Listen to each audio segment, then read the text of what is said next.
The grand hall of the Thoraxian Council gleamed under bioluminescent chandeliers, their soft purple glow casting dancing shadows across walls carved from living crystal. Ilara Wynn stood at the threshold, her worn travel cloak a stark contrast to the opulent robes of the assembled delegates. She had crossed 3 star systems to reach this place, carrying humanity's petition for membership in the Galactic Concordat. The gatekeeper, a towering Thoraxian with scales that shimmered like oil on water, raised one clawed hand. "The feast is for members of the Concordat only. Your species has not yet earned a seat at our table." Ilara felt the words like a physical blow, but years of diplomatic training kept her expression neutral. "I understand. Perhaps I could wait in the anteroom? I've traveled very far, and I only ask for a moment to present. The decision has been made." The gatekeeper's voice held no malice, only the cold certainty of ancient protocol. "Humans are too young, too volatile. Give your species another millennium. Perhaps then." Behind the gatekeeper, Ilara could see the feast hall bursting with delegates from 100 worlds. The air smelled of exotic spices and roasted meats from planets she had only read about. Laughter echoed through the corridors, the universal language of celebration. Her stomach growled quietly. She had eaten nothing but ration bars for 3 days, saving her credits for the journey home. "Of course," Ilara said softly, backing away. "Thank you for your time." She turned before her eyes could betray her, before the carefully constructed mask could crack. The corridor stretched before her, empty and cold. She had been so certain this time would be different. Humanity had sent their best, scientists, diplomats, warriors, and each had been turned away. Now it was her turn to return home with nothing but disappointment. Ilara found a bench near a viewing port and sat heavily, staring out at the stars. Somewhere out there was Earth, a tiny blue marble that the galaxy deemed unworthy of notice. She pressed her palm against the transparent aluminum, feeling the chill seep through. A small sound made her turn. A Thoraxian cub, barely reaching her waist, stood in the corridor. His scales were still soft and bright, patterned in swirls of gold and green. He carried a platter nearly as large as himself, piled high with glazed fruits and steaming meat pastries. The platter wobbled dangerously as he approached. "You're the human," he said, his voice high and uncertain. Ilara quickly wiped her eyes. "Yes, my name is Ilara Wynn. I'm Ravik." The cub set the platter down with a thump that made several pastries tumble. "Why are you out here? The feast is inside." "I'm not allowed inside, little one. It's okay." Ravik's head tilted, his amber eyes studying her with unsettling intensity. "Why not?" "Because humans aren't members of the Concordat yet. The feast is only for members." "That's stupid." Ravik said it with the absolute conviction only a child could muster. "Everyone should eat." Despite herself, Ilara smiled. "The adults have their reasons." "Stupid reasons." Ravik grabbed her hand with surprising strength. His scales were warm, almost fever-hot compared to her skin. "Wait here." Before she could respond, the cub darted back toward the feast hall, his tail leaving a trail through the polished floor. Ilara watched him go, confused and oddly touched. She didn't expect to see him again. She was wrong. 5 minutes later, Ravik emerged from the feast hall, this time balancing an even larger platter.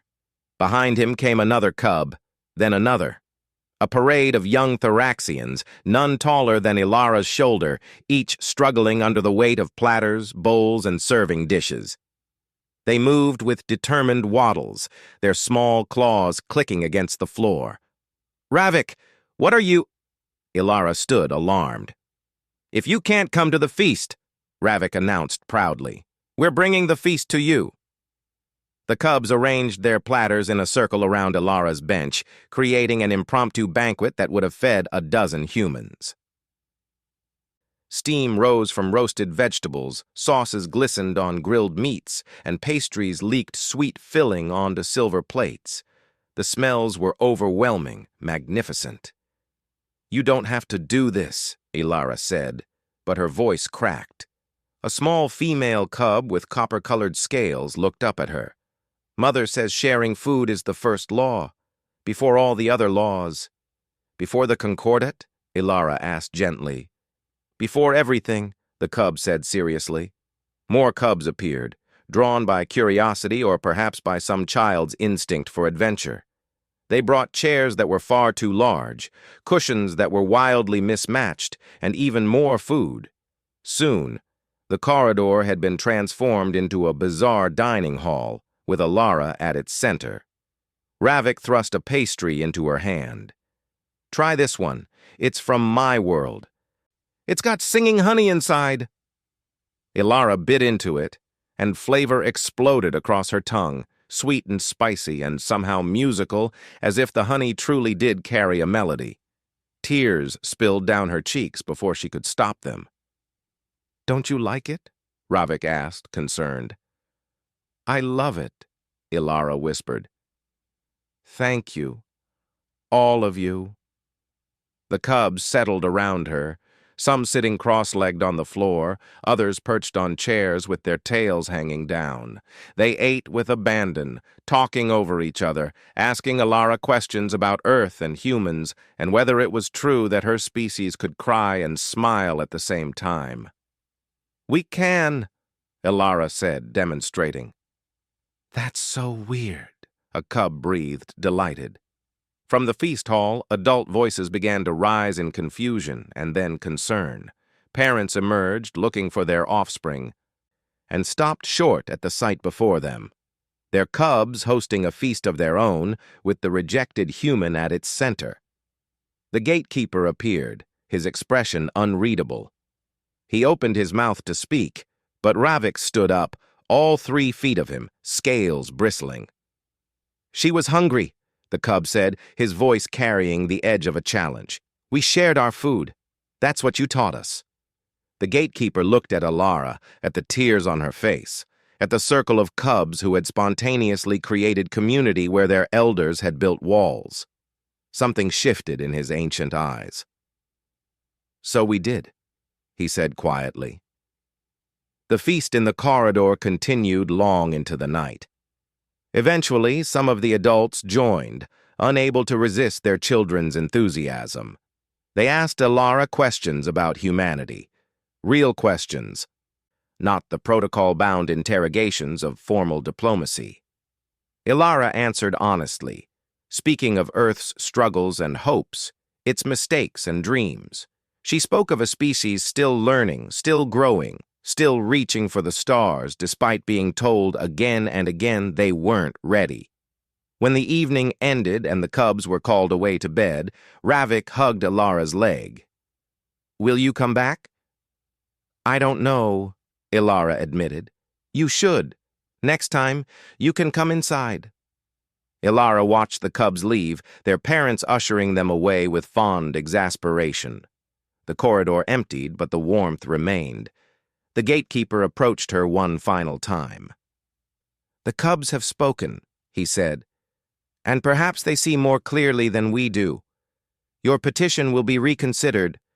Ilara, Win of Earth. The Concordat will hear humanity's voice." Ilara stood straighter, hope rekindling in her chest. "Because of the cubs? Because they reminded us of something we had forgotten. That before we had protocols and hierarchies, we had hospitality. And perhaps a species that inspires such defiance in our young ones deserves a closer look."